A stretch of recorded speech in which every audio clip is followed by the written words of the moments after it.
मेला जहां करोड़ों लोग पुण्य की डुबकी लगाने आते हैं। सरकारें इसे संस्कृति की महान परंपरा बताती हैं और प्रशासन हर साल दावा करता है कि इस बार सब कुछ अभूतपूर्व है।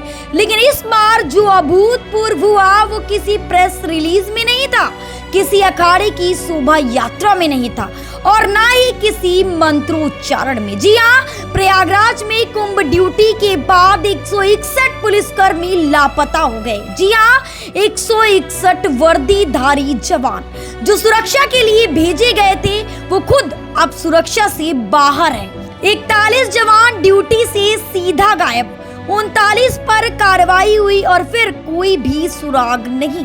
34 छुट्टी लेकर गए और वापस नहीं आए।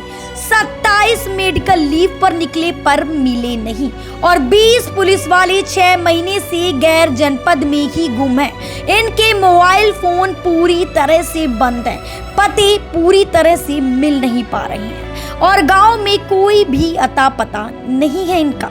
पुलिस ने 2 बार इनको नोटिस भेजे लेकिन जैसे पूरा सिस्टम ही खामोश हो गया हो। जी हाँ, ना कोई रिपोर्ट, ना कोई जवाब और ना ही कोई अफसोस। क्या कुंभ अब ड्यूटी नहीं छुट्टी का केंद्र बन गया है?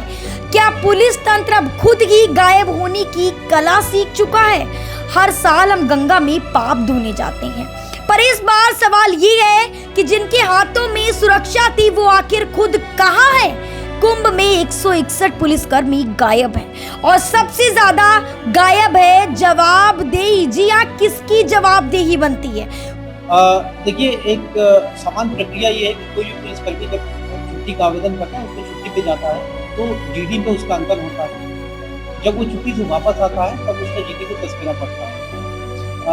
कतिपय कारणों से कई बार ऐसा होता है कि पुलिसकर्मी अपने छुट्टी काटने के बाद समय से जब वापस नहीं आ पाते तो उनकी जीडी में रपट लिखाई जाती है, उनका तस्करा लिखा जाता है, गैरहाजिर। इस तरह से कुछ प्रकरण संज्ञान में आए हैं, पुलिस लाइन में भी और थाने स्तर पे भी। ऐसे तमाम जो पुलिसकर्मी हैं जो समय से ड्यूटी से वापस नहीं आ पाए हैं और उनका तस्करा पड़ा है, उनके विरुद्ध प्रारंभिक जांच की जा रही है और जांच में जो भी तथ्य प्रकाश में आएगा उसके आधार पर कार्रवाई की जाएगी। कई बार ऐसा होता है कि कुछ जेन्युइन रीजंस भी होते हैं, किसी का एक्सीडेंट हो गया है, किसी के घर में कोई जेन्युइन इशू है तो उसको हम लोग जाँच के क्रम में जो भी तथ्य प्रकाश में आता है, यदि यह तथ्य प्रकाश में आता है कि जानबूझ करके लापरवाही से और यदि कोई गलत उद्देश्य से गैरहाजिरी हुई है तो उसको फिर दंड दिया जाता है। नियमानुसार जो भी कार्रवाई होती है, जो पुलिस रेगुलेशन के आधार पर उनकी कार्रवाई है, हिसाब से वो अमल में लाई जाती है। वारी व्यवस्था और वारी बेशर्मी। योगी सरकार ने इस कुंभ को कहा था, जी हाँ दोस्तों, योगी सरकार ने इस कुंभ को कहा था डिजिटल कुंभ, स्मार्ट सिक्योरिटी, एआई निगरानी और भव्य व्यवस्थाओं का मॉडल। लेकिन हकीकत क्या है? जब 161 पुलिसकर्मी ड्यूटी पर भेजे गए और फिर लापता हो गए तो ये डिजिटल व्यवस्था कहां सो रही थी? क्या एआई कैमरे सिर्फ साधु की शोभा यात्रा रिकॉर्ड करने के लिए थे या भव्यता बस ड्रोन शॉट्स और पीआर वीडियो तक सीमित थी? आपको क्या लगता है? हमें अपनी राय कमेंट करके जरूर दीजिएगा। मैं थी आपके साथ बरखा त्रिवेदी। नमस्कार।